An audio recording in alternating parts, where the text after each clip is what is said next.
கர்த்தருடைய நாமம் மகிமைப்படுவதாக. நம்ம இன்னைக்கு மீதி இருக்கக்கூடிய நேரத்துல தேவனுடைய சத்தியங்களை நம்ம தியானிக்க தேவன் நமக்கு உதவி செய்வாராக.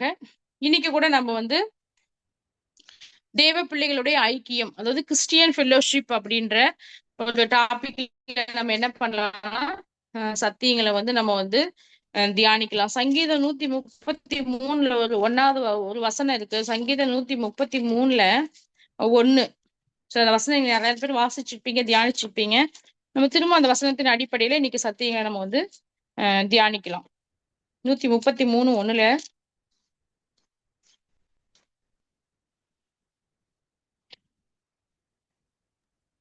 இதோ சகோதரர் ஒருமித்து வாசம் பண்ணுகிறது எத்தனை நன்மையும் எத்தனை இன்பமும் ஆனது.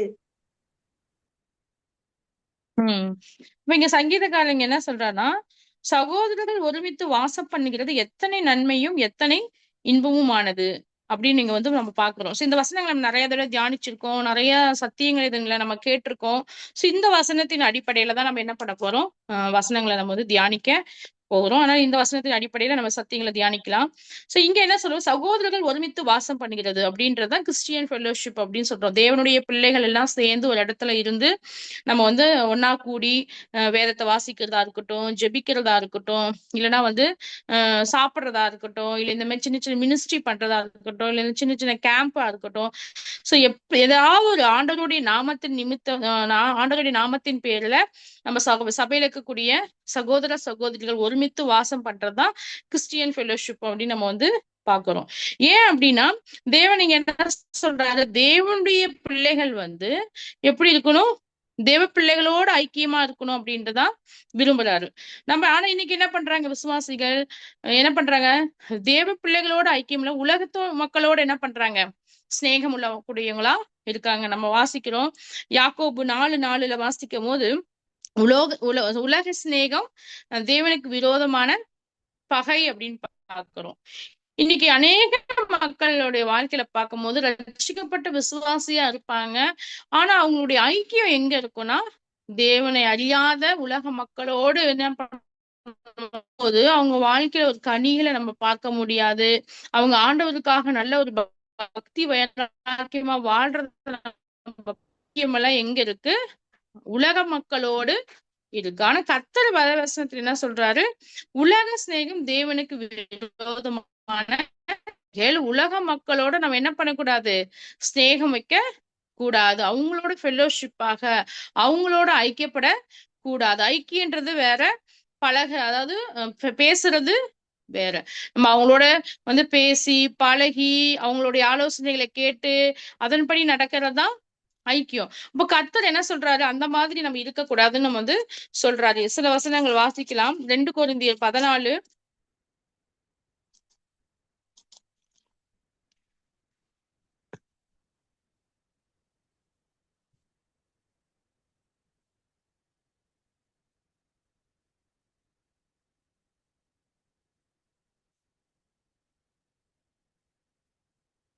ஒலிக்கும் அழிலுக்கும் சம்பந்தம் எதுன்னு சொல்லிட்டு வசனம் வரீங்களா? 2 கொரிந்தியர் 14. சாரி,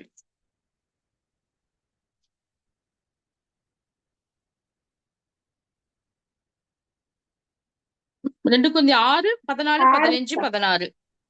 6. அந்நிய நுகத்திலே அவ்விசுவாசிகளோட பிணைக்கப்படாது இருப்பீர்களாக. நீதிக்கும் அநீதிக்கும் சம்பந்தம் ஏது? ஒளிக்கும் இருளுக்கும் ஐக்கியம் ஏது? கிறிஸ்துவுக்கும் பேலியாளுக்கும் இசைவேது? அவ்விசுவாசியுடனே விசுவாசிக்கு பங்கேது? தேவனுடைய ஆலயத்துக்கும் விக்கிரகங்களுக்கும் சம்பந்தம் ஏது? நான் அவர்களுக்குள்ளே வாசம் பண்ணி அவர்களுக்குள்ளே உலாவி அவர்கள் தேவனா இருப்பேன், அவர்கள் என் ஜனங்களா இருப்பார்கள் என்று தேவன் சொன்னபடி நீங்களும் ஜீவனுள்ள தேவனுடைய ஆலயமாய் இருக்கிறீர்களே அப்படின்னு சொல்லிட்டு என்ன சொல்றாரு, ஆதலால் நீங்கள் அவர்கள் நடுவிலிருந்து புறப்பட்டு பிரிந்து போய் அசுத்தமானதை தொடாதீர்கள் என்று கர்த்தர் சொல்லுகிறார். அப்ப இது நிறைய தடவை நம்ம வாசிச்சிருக்கோம். குறிப்பா மேரேஜ் விஷயத்துல நமக்கு கவுன்சிலிங் கொடுக்கும் போது இந்த வசனத்தை அடிக்கடி நமக்கு என்ன பண்ணுவாங்க, சொல்லி கொடுப்பாங்க.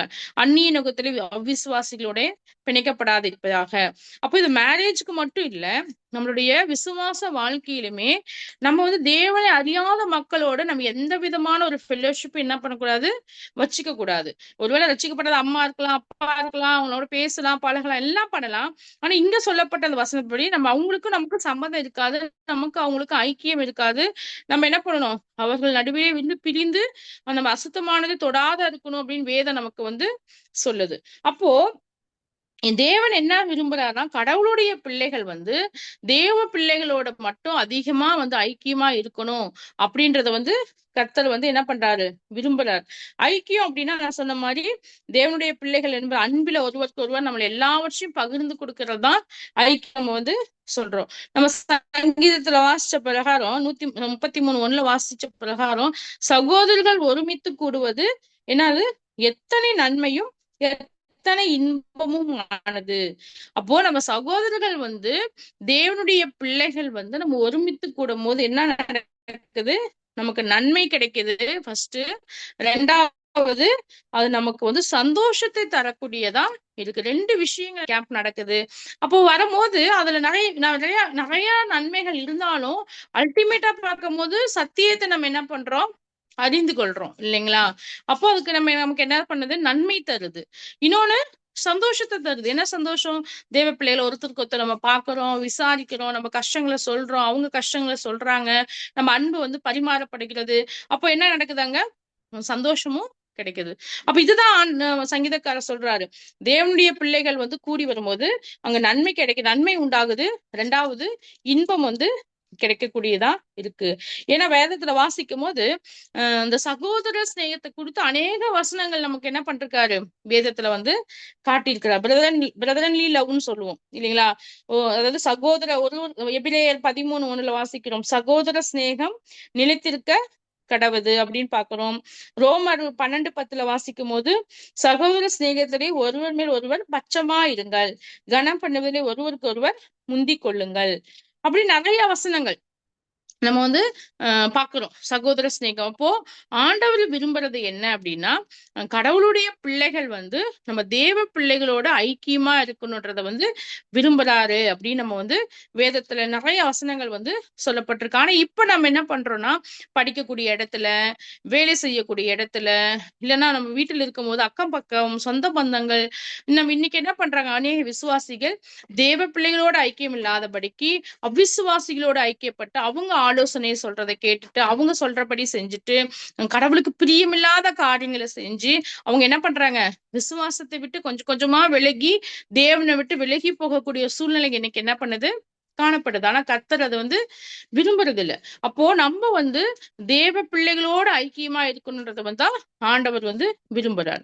அப்போ அந்த கிறிஸ்டியன் ஃபெல்லோஷிப் நம்ம இருக்கும்போது, தேவ பிள்ளைகளோட நம்ம ஐக்கியமா இருக்கும்போது நமக்கு என்னென்ன நன்மைகள் கிடைக்கும் அப்படின்றத குறித்து நம்ம சுருக்கமா என்ன பண்ணலாம், பார்க்கலாம். ஏன்னா நம்ம நமக்கு வந்து கடவுளுடைய பிள்ளைகளோடு இருக்கும்போது நிஜமாக நிறைய நன்மைகள் வசனமே சொல்லுது. எத்தனை நன்மை அப்படின்னு வந்து வேதம் சொல்லுது. அப்ப எத்தனை நன்மைகள் நமக்கு கிடைக்குது அப்படின்றத குறித்து நம்ம வேதத்தின் அடிப்படையில சில சத்தியங்களை தியானிக்கலாம். முதலாவது பார்க்கும்போது நம்ம கிறிஸ்டியன் ஃபெல்லோஷிப் அப்படிங்கும் போது, பிளெஸிங்ஸ் ஆஃப் கிறிஸ்டியன் ஃபெல்லோஷிப் அப்படின்னு பார்க்கும்போது, நம்ம கடவுளோட பிள்ளைகளோட ஐக்கியமா இருக்கும்போது நமக்கு என்ன முதலாவது பிளெஸிங்ஸ் கொடுக்குறாருன்னா, நம்ம இயேசுவை போல மற்றவங்களை அன்பு செய்ய முடியும். நம்ம வந்து மற்றவங்களை வந்து இயேசு நேசிக்கிறத போல மற்றவங்களை நம்ம நேசிக்கணும் அப்படின்னா எப்ப முடியும்னா, தேவ பிள்ளைகளுடைய ஐக்கியம் இருந்தா மட்டும்தான் முடியும். நம்ம வந்து வாசிக்கலாம். 1 யோவான் 4:19-20 வாசிப்போம்.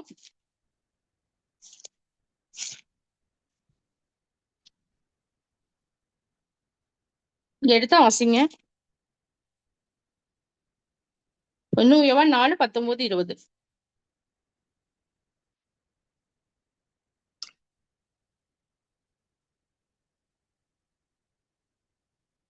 தேவனிடத்தில் அன்பு கூறுகிறேன் என்று ஒருவன் சொல்லியும் தான் கண்ட தேவனிடத்தில் தான் கண்ட சகோதரத்தில் அன்பு கூறாது இருக்கிறவன் தன் காணாத தேவனிடத்தில் எப்படி அன்பு கூறுகிறான்? தேவனிடத்தில் அன்பு கூறுகிறவன் தன் சகோதரிடத்திலும் அன்பு கூற வேண்டும் என்கிற இந்த கற்பனையை அவராலே நம்ம கடவுளுடைய பிள்ளைகளோடு நம்ம வந்து ஐக்கியமா இருக்கும் போது நம்ம என்ன பண்ணுவோம், மற்றவர்களை நேசிக்கக்கூடிய அந்த ஒரு அன்பு வந்து ஆண்டவர் நமக்கு என்ன தருவார், நமக்கு தருவார். இப்போ கடவுளை நேசிக்கும் போது நம்ம கடவுளுடைய பிள்ளைகளையும் நம்ம என்ன பண்ணுவோம், நேசிக்கக்கூடியவங்களா இருப்போம். அப்போ நம்ம சில சமயம் வந்து தேவ பிள்ளைகள் வந்து என்னதான் ஆண்டவருடைய பிள்ளைகளா இருந்தாலும் மற்றவங்களை நேசிக்கக்கூடிய அந்த அன்பு வந்து இருக்கவே இருக்காது. எப்படி இருக்காதுன்னா, அவங்க கடவுளுடைய பிள்ளைகளோட ஐக்கியமா இல்லாம அவங்க என்ன பண்ணுவாங்க, தனியா வாழக்கூடியவங்களா இருப்பாங்க. தேவனோட பிள்ளைகளோட எந்த பிள்ளைகளோட எந்த ஒரு ஃபெல்லோஷிப் வச்சுக்கொள்ளாதபடிக்கு சர்ச்சுக்கு வர்றது, பைபிள் படிக்கிறது, ஜெபம் பண்றது, இப்படி இருக்கும்போது அவங்க என்ன பண்ணுவாங்க, மற்ற மக்களை நேசிக்கக்கூடிய அந்த அன்பு இருதயத்துல இல்லாமே போயிடும். அப்போ நம்ம மற்ற சகோதரர்களை வந்து இயேசு கிறிஸ்துவ நேசிக்கிறது போல நம்ம நேசிக்கணும்னா கிறிஸ்டியன் ஃபெல்லோஷிப் வந்து ரொம்ப ரொம்ப முக்கியம். ரெண்டாவது பார்க்கும்போது நம்ம தேவ பிள்ளைகளோட ஐக்கியமா இருக்கும்போது நம்மளுடைய நம்ம வந்து பலப்படுத்தக்கூடியதா இருக்குது. நம்ம என்ன பண்றோம், ஸ்ட்ராங்கரா ஃபெல்லோஷிப் வந்து கிவ் அஸ் த ஸ்ட்ராங்கர், நம்மள வந்து பலப்படுத்தக்கூடியதா இருக்குது. மத்தேயு 18 நம்ம வாசிப்போம். மத்தேயு 18, 19, 20 வாசிக்கலாம்.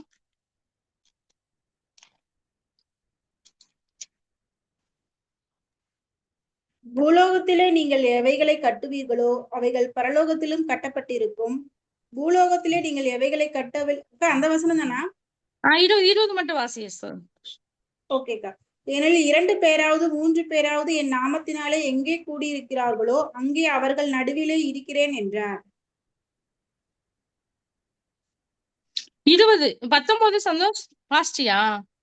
இல்ல இல்ல 18 இல்ல, 19, 20. ஓகே. அல்லாமலும் உங்களில் 2 பேர் தாங்கள் வேண்டிக் கொள்ள போகிற எந்த காரியத்தை குறித்தாகிலும் பூமியிலே ஒருமனப்பட்டிருந்தால் பரலோகத்தில் இருக்கிற என் பிதாவினால் அது அவர்களுக்கு உண்டாகும் என்று உங்களுக்கு சொல்லுகிறேன். ஏனெனில் 2 பேராவது 3 பேராவது என் நாமத்தினாலே எங்கே கூடியிருக்கிறார்களோ அங்கே அவர்கள் நடுவிலே இருக்கிறேன் என்றார். போதும் போதும். அப்ப இங்க என்ன சொல்லப்பட்டிருக்கு, ஆண்டவருடைய பேர்ல வந்து நாமத்தின் மேல 2 பேர் தாங்கள் வேண்டிக் கொள்கிற காலத்தில் ஒருமனப்பட்டிருக்கும் போது அங்க என்ன பண்றாரு ஆண்டவர், என் பிதா அது உங்களுக்கு உண்டாகும் என்று உங்களுக்கு சொல்லுகிறேன். அப்ப நம்ம 2 பேர் ஒரு இடத்துல இருந்து நம்ம ஜெபிக்கிறோம். அந்த ஜெபத்துக்காக அந்த வசனத்தை நம்ம அடிக்கடி யூஸ் பண்ணுவோம்.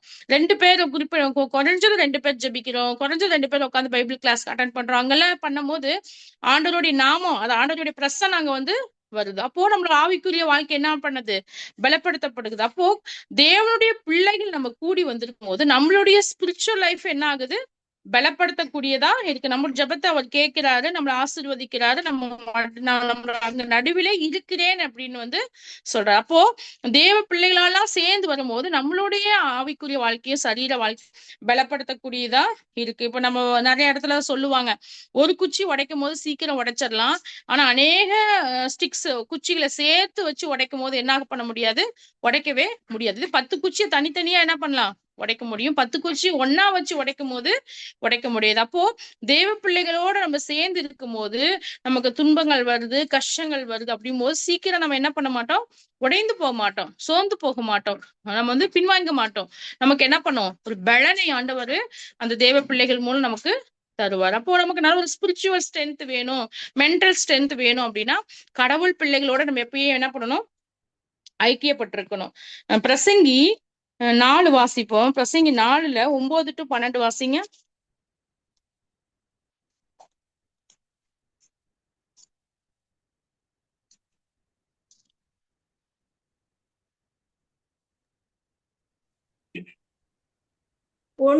ஒண்டியா இருப்பதிலும் இருவர் கூடியிருப்பது நலம்.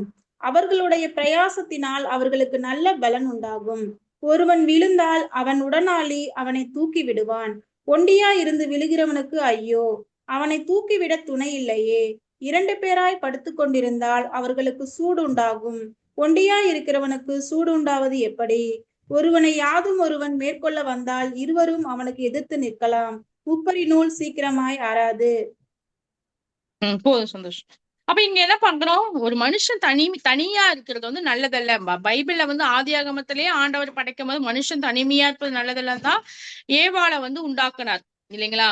அது ஒரு பேசிக் பிரின்சிபல். அதே ஆண்டவர் இங்க என்ன சொல்றாரு, அது ஹஸ்பண்ட் ஒய்ஃப் மட்டும் இல்ல, ஒரு சகோதரிகளா இருக்கட்டும், ஒரு சகோதரர்களா இருக்கட்டும், ஒரு தனிப்பட்ட மனுஷன் நான் ஒண்டியா வாழ்ந்துக்குவேன், நான் தனியா இருந்துக்குவேன் அப்படின்னா அது வந்து சாத்தியம் இல்லை. ஏன் அப்படின்னா இங்க வசனம், ஒருவன் விழுந்தா உடனாளி தூக்கி விடுவான், ஒண்டியா இருந்தா அவனுக்கு ஐயோ அப்படின்றாரு, தூக்கி விட துணை இல்லை அப்படின்றாரு.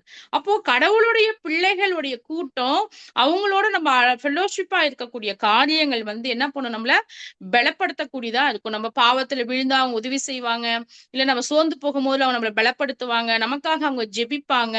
சோ எல்லா விதத்திலயும் நமக்கு வந்து ஒரு ஸ்ட்ரென்த்தை கொடுக்கக்கூடியதா இருக்கும். 30 நூல் சீக்கிரமாய் அராதுன்னு சொல்லி பாக்குறோம் இல்லைங்களா? அப்ப தேவ பிள்ளைகளோட நம்ம ஐக்கியமா இருக்கும் போது எந்த சூழ்நிலையும் நம்ம என்ன பண்ண மாட்டோம், தகர்ந்து போக மாட்டோம். அது நம்மளை பலப்படுத்தக்கூடியதா இருக்கும். இது 2வது பிளெஸிங்ஸ். 3வது பார்க்கும்போது தேவ பிள்ளைகளுடைய ஐக்கியம் வந்து நம்மள உற்சாகப்படுத்தக்கூடியதா இருக்கு. எபிரேயர் 10ல 24, 25 வாசிப்போம். நம்மள எல்லா சூழ்நிலையும் அது என்ன பண்ணுது, நமக்கு உற்சாகப்படுத்தக்கூடியதா இருக்கு. எபிரேயர் 10ல 24, 25. மேலும் அன்புக்கும் நற்கிரியைகளுக்கும் நாம் ஏவப்படும்படி ஒருவரை ஒருவர் கவனித்து சபை கூடி வருதலை சிலர் விட்டு விடுகிறது போல நாமும் விட்டுவிடாமல் ஒருவருக்கொருவர் புத்தி சொல்ல கடவோம். நாளானது சமீபித்து வருகிறதை எவ்வளவாய் பார்க்கிறீர்களோ அவ்வளவாய் புத்தி சொல்ல வேண்டும். இங்க என்ன சொல்றது, நம்ம வந்து சோர்ந்து போகும்போது, ஒருவேளை நம்ம தனியா இருக்கும்போது சில சமயம் நமக்கு என்ன பண்ணலாம், சோர்வுகள் வரலாம். ஆனா தேவ பிள்ளைகளோட ஐக்கியமா இருக்கும்போது ஒருவர் ஒருவர் கவனித்து நம்ம என்ன பண்ணணும், சபை கூடுவதை விட்டு விடாமல் இருக்கும்படி நம்ம ஒருவருக்கு ஒரு புத்தி சொல்லுவோம். அப்போ தேவ பிள்ளைகளோட இருக்கும் போது நம்ம சபைக்கு போகாம இருக்கோம், வேத வாசிக்காம இருக்கோம், ஜெபிக்காம இருக்கோம், கடவுளுக்கு பிரியமான காரியங்கள் செய்யாத இருக்கும் போது அதை நம்ம மற்ற மக்கள் என்ன பண்ணுவாங்க, நம்மள உற்சாகப்படுத்தக்கூடியவங்களா இருப்பாங்க. நம்ம தனியா இருந்தா அது நடக்குமா? முடியாது. ஒரு பாவத்தில் விழுந்து போனா நம்ம அப்படியே விழுந்து போய் தான் கிடப்போம். அதுவும் கடவுளுடைய பிள்ளைகள் இருக்கும் போது நம்ம என்ன பண்ணுவாங்க, உற்சாகப்படுத்தக்கூடியவங்களா இருப்பாங்க. அதே போல 1 தெசலோனிக்கர் 5:11 வாசிப்போம்.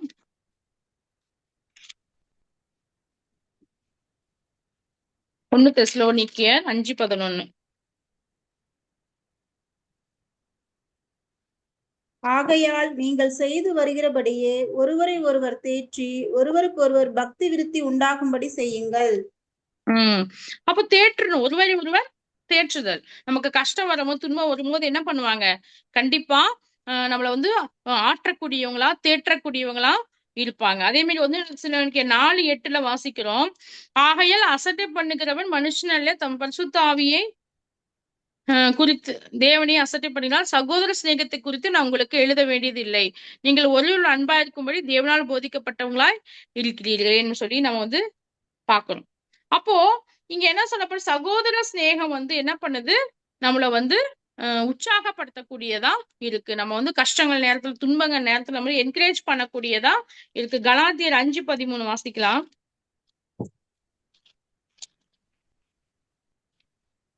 சகோதரரே, நீங்கள் சுயாதீனத்திற்கு அழைக்கப்பட்டீர்கள்.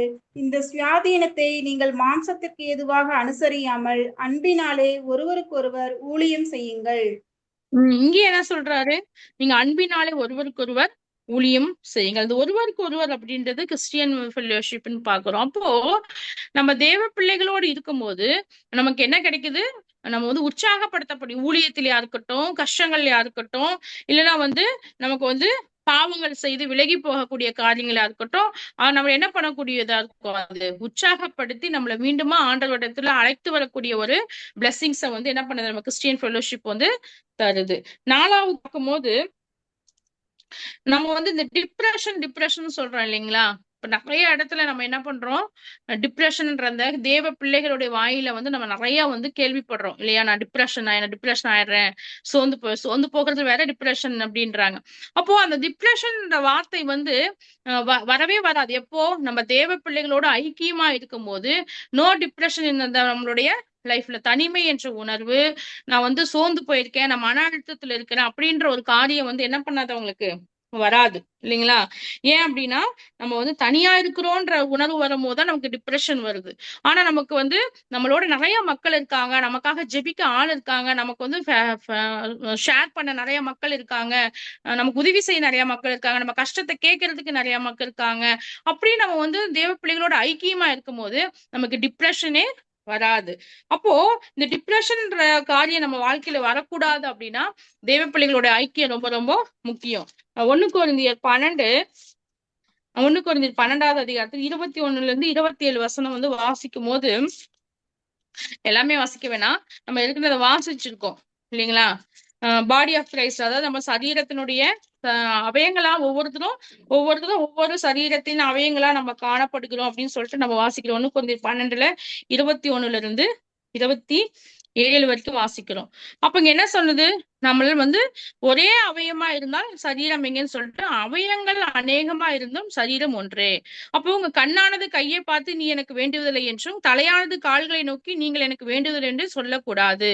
சரீர அவயங்களில் பலவீனம் உள்ளவைகளாய் காணப்படுகிறவர்களே மிகவும் வேண்டியுள்ளவர்களாய் இருக்கிறது அப்படின்னு சொல்லிட்டு இங்க என்ன பண்றாரு, 27 வரைக்கும் சொல்ற. அப்போ இங்க என்ன சொல்லப்பட்டிருக்குன்னா, நம்மள சரீரத்துல இயேசு கிறிஸ்துவோடைய சரீரத்துல நம்மளுடைய ஒவ்வொரு அவயங்களா காணப்படுகிறோம். அப்ப நமக்கே நீங்க யோசிச்சு பாருங்களேன், நம்ம கண்ணுல கால்ல அடிபட்டுச்சு அப்படின்னா நம்ம கை என்ன பண்ணுது, போய் மருந்து போடுது இல்லைங்களா? இப்ப நமக்கு தலை வலிக்குதுன்னா என்ன பண்றோம், கை எடுத்து நம்ம மருந்து போடுறோம். அப்போ சரீரத்துல ஒரு இடத்துல வேதனைகள் வரும்போது மற்ற சரீர உறுப்புகளை நம்ம என்ன பண்ணுது, அதுல கவனிக்க கூடியதா இருக்கு. அதே பிரின்சிபல் தான் நம்மள ஆண்டவருடைய பிள்ளைகளா இருக்கிறோம்னு, சபைகளா இருக்கிறோம்னு வந்து சொல்ற. அப்போ சபையில வந்து ஒரு விசுவாசி கஷ்டப்படும் போது என்ன பண்ணுது, மற்ற எல்லா மக்களும் என்ன பண்ணுவாங்க, கண்டிப்பா உதவி செய்யக்கூடியவங்களா இருப்பாங்க. அப்ப இந்த டிப்ரெஷன்ன்றது ஒரு காரியம் வந்து நான் தனியா இருக்கின்றது உணர்வு வந்து என்ன பண்ணாது, அவங்களுக்கு வந்து வராது. அது ஒரு ஒரு ஒரு அதிகமா ஒரு முக்கியமான ஒரு பிளெஸிங்ஸ். இன்னைக்கு நிறைய மக்கள் சோர்வுல இருக்கக்கூடியதுக்கு காரணம் தனக்கு யாருமே இல்ல, தன்னுடைய கவலைகளை கஷ்டங்களை சொல்றதுக்கு யாருமே இல்லைன்னு சொல்லிட்டு இருக்கிறதுனாலதான் டிப்ரெஷன் வருது இல்லைங்களா? நம்ம கடவுளோட ஃபெலோஷிப்பா இருக்கும் போது, தேவ பிள்ளைகளோட ஃபெலோஷிப்பா இருக்கும் போது எவ்வளவு கஷ்டங்கள் வந்தாலும் நம்ம என்ன பண்ணலாம், தாங்கிக் கொள்ளக்கூடியவங்களா இருக்கலாம்.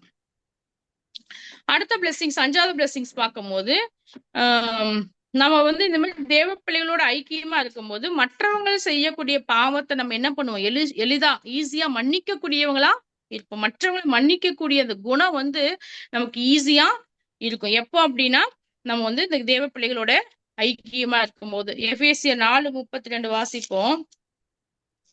4:32 என்ன வாசிக்க, ஒருவருக்கு ஒருவர் தயவாயும் மன உருக்கமாயும் இருந்து கிறிஸ்துவுக்குள் தேவன் உங்களை மன்னித்தது போல நீங்களும் ஒருவருக்கு ஒருவர் மன்னியுங்கள். அப்ப இந்த ஒருவருக்கு ஒருவர் அப்படின்றது வந்து பார்த்தோம்னா தேவ பிள்ளைகளுடைய ஐக்கியம். அப்போ நம்ம வந்து என்ன பண்ணுவோம், இந்த ஒருவருக்கு ஒருவர் அன்பு இருந்துச்சுன்னு வச்சுக்கோங்களேன், மற்றவர்கள் பாவம் செய்யும் போது நம்ம என்ன பண்ணுவோம், ஈஸியா நம்ம என்ன பண்ணுவாங்களே, மன்னிக்க கூடியவங்களா இருப்போம். அதே மாதிரி கொலேசியர் 3:13 வாசிப்போம்.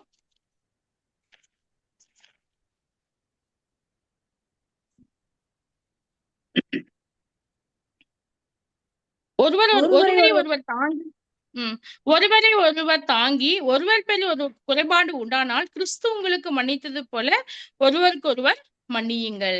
அப்ப அது ஒருவருக்கு ஒரு லவ் ஒன் அனதர் அந்த கான்செப்ட் இருக்கக்கூடிய குணம் தான் மற்றவங்களை மன்னிக்க கூடிய அந்த குணமும் இருக்கு. இன்னைக்கு அநேக மக்கள் என்ன பண்றாங்க, மற்றவங்களை மன்னிக்க மாட்டேன்றாங்க. அவங்க செய்த பாவத்தை நினைச்சுக்கிட்டு அந்த இருதயத்துல கசப்ப விட்டு இருக்காங்க. எப்போ அப்படின்னா அவங்க வந்து தேவ பிள்ளைகளோட ஐக்கியம் இல்லாது இல்லைங்களா? ஆனா கடவுளோட பிள்ளைகளோட ஐக்கியமா இருக்கக்கூடியவங்க என்ன பண்ணுவாங்க, ஈஸியா என்ன பண்ணுவாங்க, மற்றவர்கள் செய்த தவறுகளையும் குறைகளையும் வந்து மன்னிக்க கூடியவங்களா இருப்பாங்க. அது ஒரு வகையான பிளெஸிங்ஸ். அடுத்து பார்க்கும்போது நம்ம பாவம் செய்யாமலே நம்ம என்ன பண்ணோம், இந்த கிறிஸ்டியன் ஃபெலோஷிப் நம்மள வந்து காத்துக்கொள்ளக்கூடியதா இருக்கும். நம்ம வாசிச்ச முன்னே எபேசியர் 5:21 வாசிக்கும் போது தெய்வ பயத்தோடு ஒருவருக்கு ஒருவர் கீழ்ப்படிந்திருங்கள். இந்த கிறிஸ்டியன் ஃபெலோஷிப் இருக்கும்போது நம்ம பாவம் செய்யாம என்ன பண்ணுவது, நம்மள காப்பாத்தும். எல்லாவற்றையும் எவ்வளவாய் நம்ம பாக்குறோமோ அவ்வளவாய் நம்ம புத்தி சொல்றோம்னு சொல்லி பாக்குறோம் இல்லையா? அப்போ நான் ஒரு விஷயத்துல தவறும் போது என் கூட இருக்கக்கூடிய சகோதரிகளா இருக்கட்டும் மற்றவர்களா இருக்கட்டும், நான் பாவம் செய்யும் போது அவங்க கண்டித்து உணர்த்தும் போது நம்ம என்ன பண்ணுவோம், அந்த பாவத்துல இருந்து விலகி பரிசுத்தமா வாழ முடியும். அப்போ இந்த மாதிரி பார்க்கும்போது இன்னும் நிறைய ஆசீர்வாதங்கள் வந்து இருக்கலாம். அப்போ இந்த மாதிரி தேவ பிள்ளைகளோட நம்ம ஐக்கியமா இருக்கும் போது நமக்கு அநேக ஆசீர்வாதங்களை தேவன் என்ன பண்றாரு, தராரு. ஆனா நம்ம என்ன பண்றோம், அதாவது உலக மக்களோடு உலக பிள்ளைகளோடு சிநேகமா இருக்கிறதுனால என்ன பண்றோம், இன்னைக்கு தேவனை விட்டு தேவ பிள்ளைகளை விட்டு சபையை விட்டு சத்தியத்தை விட்டு தூரம் காணப்படுறோம். அப்புறம் வாழ்க்கையில கஷ்டங்கள் வரும்போது பிரச்சனைகள் வரும்போது நோய்கள் வரும்போது சீக்கிரமா நம்ம என்ன பண்றோம், சோர்ந்து போயிடுறோம், டிப்ரெஷன்ல போயிடுறோம். நம்ம வந்து என்ன பண்றோம், தனிமையை உணர்றோம், நமக்கு யாருமே இல்லைன்னு சொல்லி நம்ம என்ன பண்றோம், நம்மள வருத்தி கொள்ளக்கூடியவங்களா காணப்படுகிறோம். ஆனா கடவுளுடைய பிள்ளைகள் ஐக்கியமா இருக்கும் போது கண்டிப்பா ஆண்டவர் என்ன பண்றாரு, நம்மள எல்லா விதத்திலையும் ஆசீர்வதிக்கக்கூடிய தேவனா இருக்கிறார். நம்ம இயேசுவை போல மற்றவங்களை அன்பு செய்ய முடியும், நம்மளுடைய ஆவிக்குரிய வாழ்வையும் பலப்படுத்த முடியும், நம்ம உற்சாகமா ஜீவிக்க முடியும், டிப்ரெஷன் இல்லாத ஒரு வாழ்க்கையை நம்மளால வாழ முடியும், நம்ம மற்றவர்களை பாவத்தை மன்னிக்க முடியும், நம்மளும் பாவம் செய்யாம இருக்க முடியும். இதெல்லாம் தேவ பிள்ளைகளோட ஐக்கியத்துல நமக்கு கிடைக்கக்கூடிய பிளெஸிங்ஸ். சரி எந்தெந்த வழியில நம்ம தேவ பிள்ளைகளோட ஐக்கியம் கொள்ளலாம் அப்படின்றத சுருக்கமா மட்டும் நம்ம மீதி இருக்கக்கூடிய நேரத்துல நம்ம பார்க்கலாம். இப்ப தேவ பிள்ளைகள் ஐக்கியம் சொல்றோம். எப்படி நான் தேவ பிள்ளைகளோட ஐக்கியப்படுறது அப்படின்றத குறித்து நம்ம என்ன பண்ணலாம் பார்க்கலாம். எப்படி நான் ஐக்கியத்தை நடைமுறையில சாத்தியப்படுத்த முடியும் அப்படின்றது பார்க்கலாம். இப்ப நம்ம சிஸ்டர்ஸா இருக்கிறதுனால நம்ம சகோதரிகளா இருக்கக்கூடிய இந்த காரியத்துல நம்ம எப்படி தேவ பிள்ளைகளோட ஐக்கியமா இருக்கணும்ன்றத குறித்து பார்க்கலாம். ஏன்னா நம்ம சகோதரிகளா இருக்கனால நம்ம என்ன பண்ணலாம், சகோதரிகளோட ஐக்கியப்பட முடியாது இல்லையா? சகோதரர்களோட ஐக்கியப்படுறது அப்படின்னா நம்ம கணவரோட ஐக்கியமா இருக்கலாம், அவ்வளவுதான். அப்போ சகோதரிகளா இருக்கும் போது நம்ம சகோதரிகளோட மட்டும் தான் என்ன பண்ண முடியும், ஐக்கியமா இருக்க முடியும். அப்போ அவங்ககிட்ட தான் நம்ம கஷ்டங்களை சொல்ல முடியும், நம்ம பிரச்சனைகளை சொல்ல முடியும், அவங்ககிட்ட ஜெபிக்க சொல்ல முடியும். அப்போ நம்ம சிஸ்டர்ஸா இருக்கனால மனசுல வச்சுக்கக்கூடிய விஷயம் என்னன்னா, நம்ம சகோதரிகளோட கூட என்ன பண்ணணும், அதிகமா நேரத்தை செலவிடக்கூடியவங்களா இருக்கணும். அப்ப எப்படியெல்லாம் நம்ம தேவ பிள்ளைகளோட ஐக்கியமா இருக்கலாம்னா, நம்ம என்ன பண்ணணும், முதலாவது பார்க்கும்போது என்னுடைய கர்த்தர் எனக்கு உணர்த்தின சில ஐடியாஸ் நான் சொல்றேன். உங்களுக்கு வேற ஐடியாஸும் இருக்கலாம், நீங்க அப்படியும் கூட என்ன பண்ணலாம், ட்ரை பண்ணலாம். சின்னதா என்ன பண்ணலாம், ஒரு சிஸ்டர்ஸ் குரூப் நீங்க ஃபார்ம் பண்ணலாம் இல்லையா? அதை இப்ப மேரிட் பீப்புளா இருக்கீங்கன்னா திருமணமான மக்களோட நீங்க என்ன பண்ணலாம், 4-5 சிஸ்டர்ஸோட நீங்க ஒரு குரூப் வச்சிருக்கலாம். இல்ல யங் பீப்புளா இருக்கீங்க, வாலிப பிள்ளைகளா இருக்கீங்கன்னா வாலிப பிள்ளைகளா சேர்ந்து என்ன பண்ணலாம், ஒரு குரூப் வச்சிருக்கலாம். இல்ல வயசானவங்களா இருக்கீங்கன்னா வயசானவங்களா சேர்ந்து என்ன பண்ணலாம், ஒரு குரூப். அப்படின்னா அவங்களோட சேர்ந்து என்ன பண்ணலாம், நீங்க ஒரு ப்ரேயர் பண்றது, இல்ல அவங்களோட பேசுறது, ஜெபிக்கிறது, சேர்ந்து வேதத்தை தியானிக்கிறது. இந்த மாதிரி ஒரு ஸ்மால் குரூப் நீங்க சகோதரிகள் மத்தியில இருக்கும்போது நீங்க என்ன பண்ணலாம், அவங்களுக்கு ஐக்கியம் பலப்படக்கூடியதா இருக்கும். அப்ப நம்ம இருக்கும் போது நமக்கு இந்த மாதிரி யாராவது இருக்காங்களா, நம்மளோட சேர்ந்து ஜெபிக்க, நம்மளோட சேர்ந்து வேதத்தை வாசிக்க, தியானிக்க, நமக்கு ஒரு கவுன்சிலிங் கொடுக்க, இந்த மாதிரி யாராவது மக்கள் இருக்கிறாங்களா அப்படின்றத நம்ம யோசிச்சு பார்க்கணும். அதான் ஃபெல்லோஷிப்னு பாக்குறோம். அப்போ நம்ம கஷ்டத்தை நம்மளே சமக்க கூடாது. கர்த்தர் ஒருவருக்கொருவர் சொல்லிட்டு நிறைய வசனங்கள் சொல்லியிருக்காரு. One another, love one another, share one another இல்லையா? அப்போ ஃபர்கிவ் ஒன் அனதர். அப்போ நமக்கு ஒருவருக்கொருவர் அப்படின்ற அந்த காரியம் நம்ம வாழ்க்கையில இருக்கணும். என்னோட கஷ்டங்களை ஷேர் பண்றதுக்கு எந்த சிஸ்டர் இருக்காங்க, யார் அவைலபிளா இருப்பாங்க, இல்ல எனக்கு யார் பிடிச்சிருக்கு, அவங்களோட சேர்ந்து நம்ம என்ன பண்ணணும், நம்மளோட கஷ்டங்களையும் மற்ற ஜெபிக்கிற காரியங்களும் சேர்ந்து நம்ம ஜெபிக்கக்கூடியவங்களா இருக்கணும். சில சமயம் நம்ம எவ்வளவுதான் தனியா ஜெபிச்சாலும் நம்ம கூட ஜெபிக்கிறதுக்கு கண்டிப்பா சில மக்கள் தேவை இல்லையா? சில சமயம் நம்மளுக்கு சோர்வு வரும்போது அவங்க நமக்காக ஜெபிப்பாங்க, உற்சாகம் கிடைக்கும். நம்ம சில சமயம் சோர்ந்து போகும்போது அவங்க வசனங்கள் சொல்லும் போது நமக்கு உற்சாகம் கிடைக்கும். அப்போ ஒரு சிஸ்டர்ஸ் குரூப் நமக்குன்னு ஒரு சில மக்கள் குரூப்பா, அதாவது குழுவா நமக்கு ஒரு மக்கள் தேவை. இதன் மூலம் நம்ம என்ன பண்ணலாம், ஃபெலோஷிப்பை வளர்த்துக்கலாம். ரெண்டாவது பார்க்கும்போது வீக்லி ஒன்ஸ், அதாவது பக்கத்துல இருக்கோம் அப்படின்னா, உங்க சர்ச்சிலே இருக்காங்க சிஸ்டர்ஸ் கொஞ்சம் பேர் அப்படி இருக்காங்க, இல்ல கொஞ்சம் தூரத்துல இல்ல பக்கத்துல இருக்காங்க அப்படின்னா வீக்லி ஒன்ஸ் நம்ம என்ன பண்ணலாம், நீங்க சிஸ்டர்ஸா சேர்ந்து ஒரு சாப்பாடு நீங்க சமைச்சு ஒரு சாப்பிடலாம். நீங்க ஃபெலோஷிப் மாதிரி என்ன பண்ணலாம், வீக்லி ஒன்ஸ் இல்ல மந்த்லி ஒன்ஸ் நீங்க என்ன பண்ணலாம், ஜஸ்ட் பேசிட்டு உங்களுக்கு காரியங்களை ஷேர் பண்ணிட்டு ஒரு சின்ன ஃபெலோஷிப் மீல் வச்சு நீங்க என்ன பண்ணலாம், இந்த மாதிரி சாப்பாடு சாப்பிட்டு நீங்க என்ன பண்ணலாம், உங்க ஐக்கியத்தை பலப்படுத்தலாம். அதுவும் ஒரு வகையான வழி. இல்ல இந்த மாதிரி இப்ப இருக்கக்கூடிய மீடியால பார்க்கும்போது போன் இருக்கு, வாட்ஸ்அப் இருக்கு. அப்போ நம்ம என்ன பண்ணலாம், சிஸ்டர்ஸ்க்கு ஒரு குரூப் ஆரம்பிச்சு, வாட்ஸ்அப் குரூப் ஆரம்பிச்சு நம்ம என்ன பண்ணலாம், நம்மளுடைய காரியங்களை ஷேர் பண்ணிக்கலாம்.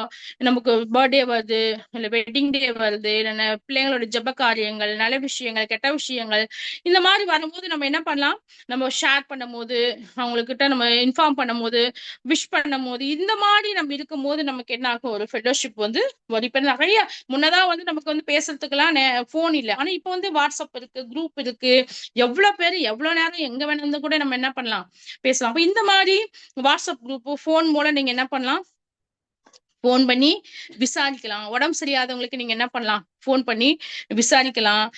இல்லைன்னா வந்து சந்தோஷமான விஷயங்களை விஷ் பண்ணலாம் போன் பண்ணி. இப்ப இந்த மாதிரி நம்ம வந்து போன் மூலம் நம்ம என்ன பண்ணலாம், நம்மளுடைய ஐக்கியத்தை வந்து என்ன பண்ணலாம், பலப்படுத்தக்கூடியவங்களா இருக்கலாம். பக்கமா இருந்துச்சுன்னா நம்ம வந்து என்ன பண்ணலாம், போய் பார்க்கலாம்.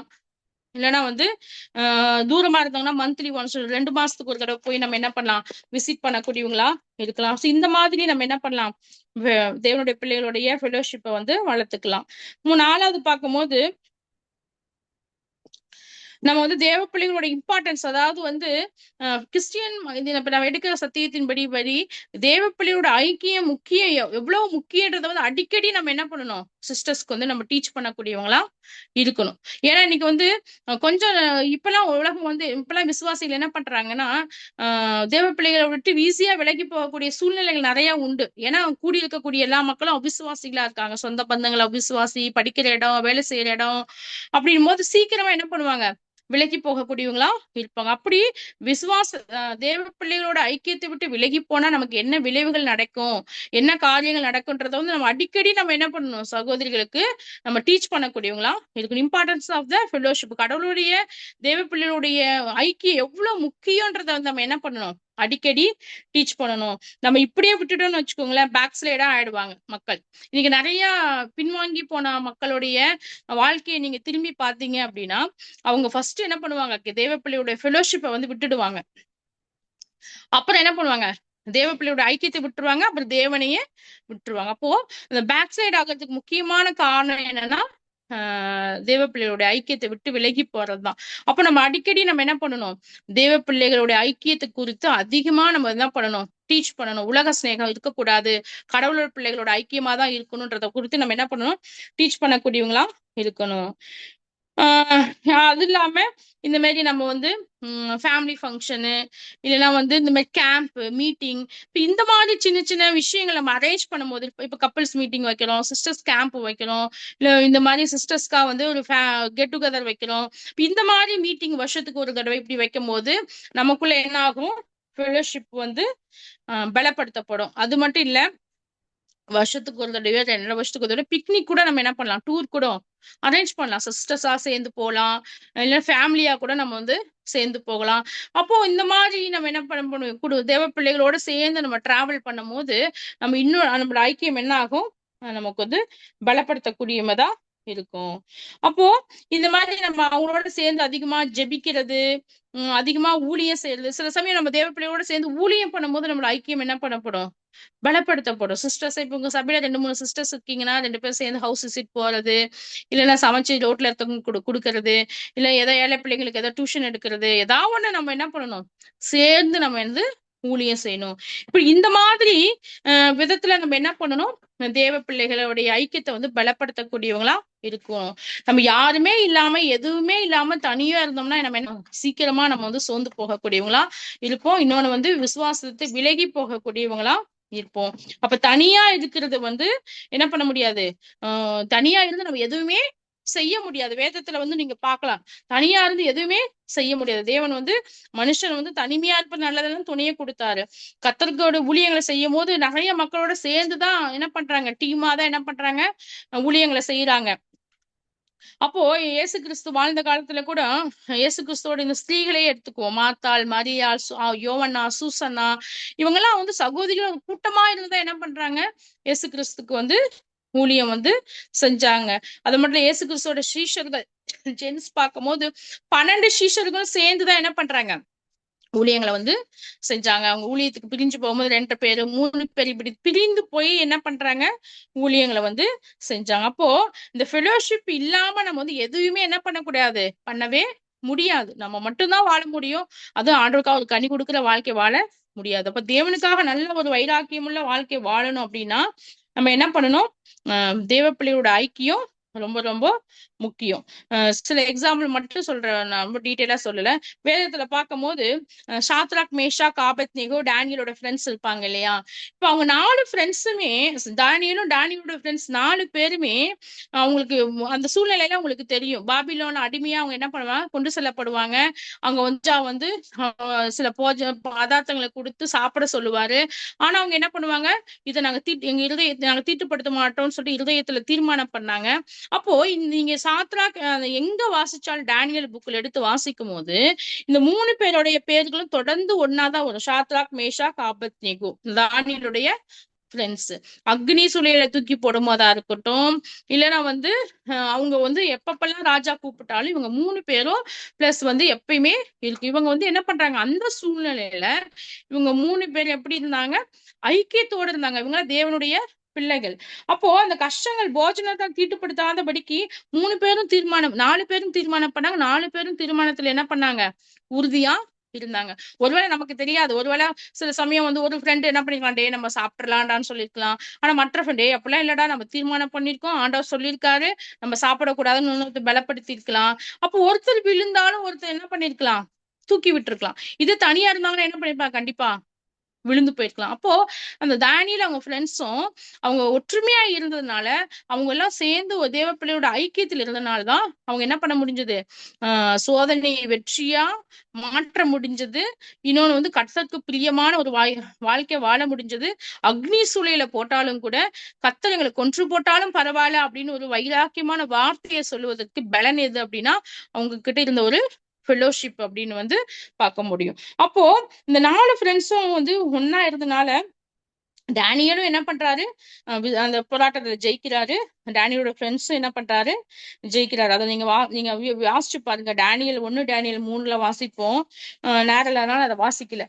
அப்போ வேதத்துல இந்த மாதிரி தேவ பிள்ளைகளோட ஐக்கியமா இருந்து இவங்களை ஆண்டவர் என்ன பண்றாரு, ஆசீர்வதிக்கிறார்.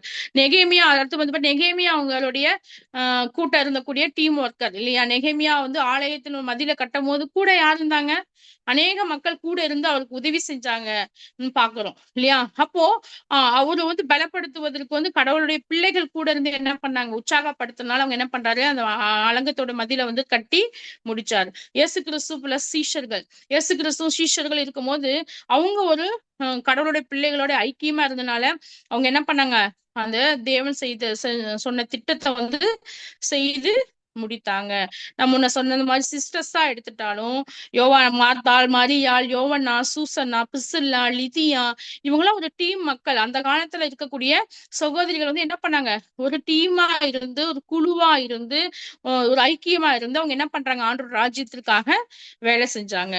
அப்போ இங்க பார்க்கும்போது நம்ம என்ன வாசிக்கிறோம், தேவ பிள்ளைகளுடைய ஐக்கியம், தேவ பிள்ளைகளோட நம்ம அதிகமா ஐக்கியமா இருக்கும் போது நம்ம கடவுளுக்காக பெரிய காரியங்களை நம்ம என்ன பண்ணலாம், செய்யலாம். இன்னும் வேதத்துல அநேக எக்ஸாம்பிள்ஸ் இருக்கு, நான் அதிகம் வாசிக்கல. அப்போ நம்ம தனியா இருந்து நம்ம எதுவும் செஞ்சிடலாம் அப்படின்னு நம்ம நினைக்க கூடாது. ஏன்னா அது முடியாத காரியம். கர்த்தர் அதுக்காக தான் நம்மள அநேக சகோதர சகோதரிகளுடைய ஐக்கியத்தை நமக்கு சபையில கொடுத்துருக்காரு. அப்ப அவங்களோட சேர்ந்து நம்ம பிரயாணப்படும் போது, அவங்களோட சேர்ந்து நம்ம வாழும் போது நம்ம என்ன பண்ணலாம், ஆண்டவருக்கு நம்மளும் நம்மளோட சொந்த பக்தி விருத்தியை காத்துக்கொள்ள முடியும், மற்றவர்களுக்காக வாழவும் முடியும், தேவனுடைய நாமத்தை மகிமைப்படுத்தவும் முடியும். அப்ப இந்த கிறிஸ்டியன் ஃபெலோஷிப் ரொம்ப ரொம்ப முக்கியம். அதுதான் வேதத்துல என்ன சொல்லப்பட்டிருக்கு. நம்ம இப்ப வாசிப்போம் அந்த சங்கீதம் 133 சகோதரர்கள் ஒருமித்து வாசம் பண்ணுவது எத்தனை நன்மையும் எவ்வளவு இன்பமானது அப்படின்னு பார்க்கணும். இப்போ நமக்கு புரியும், நிஜமாகவே நமக்கு வாழ்க்கையில நன்மைகள் வரணும், நிஜமாகவே என் வாழ்க்கை சந்தோஷமா இருக்கணும்னா சகோதரர்கள் ஒருமித்து வாசம் பண்ணக்கூடிய வாழ்க்கை நம்ம கிட்ட இருக்கணும். அது ரொம்ப ரொம்ப முக்கியம். அப்படி இல்லைன்னா நம்மளும் எப்படியே தனியா எரியிற ஒரு விறகுல தனியா ஒரு விறகு எடுத்து வச்சோம் அப்படின்னா கொஞ்ச நேரம் எரிஞ்சு அணைஞ்சு போயிடும் இல்லையா? அந்த மாதிரிதான் நம்மளோட விசுவாச வாழ்க்கையும் இருக்கும். அநேகரோடு சேர்ந்து நம்ம பிரயாணப்படும் போது நம்மளும் பிரகாசிப்போம், பிரகாசிக்க வைக்க முடியும். இல்ல அப்படி நம்ம தனியா பிரிஞ்சு வந்தோம்னா கொஞ்ச நாள் நம்ம எரிவோம், நம்மளும் என்ன பண்ணுவோம், அடுத்து நான் கொஞ்ச நாள்ல அணைஞ்சு போகக்கூடியவங்களா இருப்போம். சோ அந்த வாழ்க்கை நமக்கு வேண்டாம். நம்ம கடவுள் பைபிள்ல வந்து வேதத்துல வந்து நம்ம அப்படிதான் ஏற்படுத்தி நம்மள சரீரத்தின் அவயங்களா இருக்கும். ஒரு அவயம் கஷ்டப்பட்ட இன்னொரு அவயம் நமக்கு உதவி செய்யும். அப்படி ஒரு பிரின்சிபல்ல தான் ஆண்டவர் நம்மள வந்து நினைச்சிருக்காரு. அப்ப அதை விட்டுட்டு நம்ம வந்து தன்னிச்சையா நம்ம செயல்பட்டோம் அப்படின்னா நம்மளால என்ன பண்ண முடியாது? தேவனுக்கு ஒரு பிரியமான வாழ்க்கை வாழ முடியாது. ஒரு வசனம் மட்டும் வாசிக்கலாம். 1 பேதுரு 3:8 வாசிப்போம். அது மட்டும்.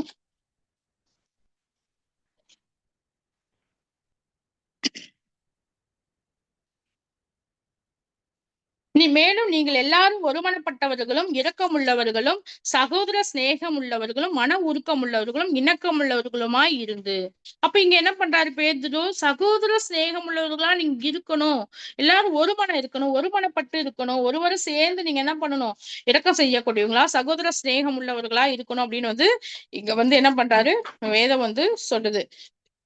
எபிரேயர் 13:1 சகோதர சிநேகம் நிலைத்திருக்க கடவுது அப்படின்னு வசனம் நமக்கு வந்து எபிரேயர் 13:1 வந்து வாசிக்கிறோம்.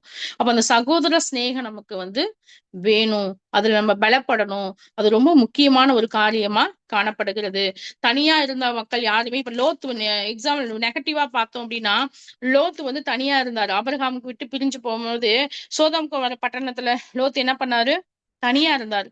அவரால் வாழ முடிஞ்சுதா? அழிஞ்சு போயிட்டாரு இல்லையா? அவரும் அழிஞ்சு போனாரு, அவர் குடும்பமும் அழிஞ்சு போச்சு. ஒரு சாபமான ஒரு குடும்பமா போயிடுச்சு. இதுக்கு நீதிமான் லோத்து. ஆனா அவன் தனியா என்ன பண்ண முடியல? வாழ முடியல. இன்னும் நிறைய வேதத்துல வாசிக்கிறோம். நிறைய தேவ பிள்ளைகள் தனியா இருந்து யூதாஸ் காரியத்தை தனியா தான் இருந்தாரு. ஆனா என்ன பண்ணாரு? அவரும் வந்து சூசைட் பண்ணி இறந்து போனான்னு பாக்குறோம். அப்ப இந்த மாதிரி வேதத்துல அநேக மக்கள் தனியா இருந்து வாழ்ந்துடலாம் சொல்லி தேவனை விட்டு தேவனுடைய பிள்ளைகளை விட்டு தனியா வாழும் போது உலக மக்களோட சிநேகமா வாழும் போது ஒரு பேசிக்கான ஒரு அடிப்படையான ஒரு ஆசீர்வாதமே இல்லாம அவங்க என்ன பண்றாங்க? கஷ்டப்படக்கூடிய மக்களா காணப்பட்டாங்க. லோத்தோட வாழ்க்கையை பாக்குறோம். அதுவே தேவப்பிள்ளையோட ஐக்கியமா இருந்து சாதிச்ச மக்கள் நிறைய பேர். மோசையோட டீம் இருக்காங்க, ஜோஷ்வா எல்லாம் சேர்ந்து, யோசேப்போட மக்கள் சகோதரர்கள் சேர்ந்து பண்றாங்க. இன்னும் வேதத்துல நிறைய இப்ப நம்ம பார்த்த மாதிரி சாத்ராக் மேஷாக் அபேத்நேகோ தானியேல் இந்த மாதிரி மக்கள் ஒரு தேவப்பிள்ளையோட ஐக்கியமா இருந்து சாதிச்ச மக்கள் அநேகர் இருக்காங்க. அதனால நம்ம வந்து யோசிச்சு பார்க்கலாம். நம்ம வாழ்க்கையில எனக்கு வந்து விற்கக்கூடிய ஆட்கள் இருக்காங்களா? என் கஷ்டத்தை சொல்றதுக்கு மக்கள் இருக்காங்களா? எனக்காக புத்தி சொல்லக்கூடிய சகோதரர் சகோதரிகள் இருக்காங்களா? அப்படி அப்படி இருக்கா நம்ம யோசிச்சு பார்ப்போம். இல்ல அப்படின்னா ஆண்டவர் நமக்கு கண்டிப்பா ஜெபிக்கும் போது என்ன பண்ணுவாரு? நமக்கு வந்து நாட்களை தருவாரு. இன்னும் நம்ம வந்து என்ன பண்ணலாம்? எல்லா மக்களோடும் ஐக்கியப்படுவது ரொம்ப ஒரு ஆசீர்வாதமான ஒரு காரியமா இருக்கு. அதனால சாரி உலக சிநேகம் தேவனுக்கு விரோதமான பகை என்ன சொல்லுது. சோ உலக சிநேகத்தை விட்டுட்டு கடவுளுடைய பிள்ளைகளோட நம்ம சிநேகமாக இருக்க தேவன் நமக்கு வந்து உதவி செய்வாராக. கேட்ட செய்திக்காக கூட நம்ம யாராவது ஜெபிச்சு முடிக்கலாம்.